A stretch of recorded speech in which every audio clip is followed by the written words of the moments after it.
en la campaña electoral. Yo creo que en función de esos temáticos que ya serán convertidos en ministerios, en direcciones a través, pues lógicamente, de la designación que reciban, iremos viendo gente pues, con mucha solvencia y gente que tuvo muchos roles en esa campaña. Y tú no puedes proponer públicamente al presidente electo de la República que tome en cuenta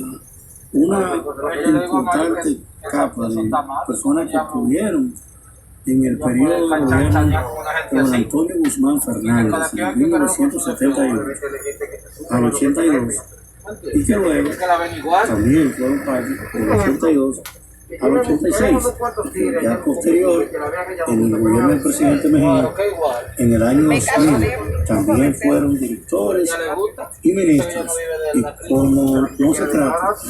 de una crítica, sino de una respuesta, por eso no lo voy a decir haciéndose justo de parte, sino que tome en cuenta su experiencia en diferentes décadas, inclusive hasta generaciones, siendo parte de esos gobiernos, y creo que ahora tiene una experiencia con una orientación en el servicio exterior, una persona con una política de tradición, sin embargo, que manejó Buffett scriveva a tuo durante los últimos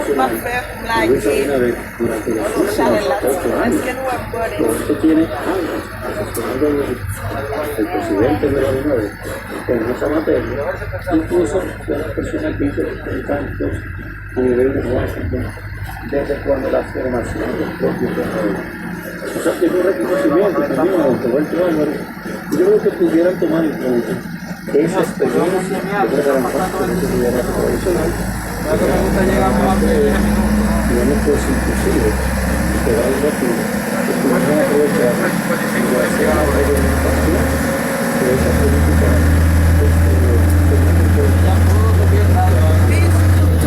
abonne yo, eu mesmo que vou abonner avec Chanel là, pas négliger faire ça tout le monde.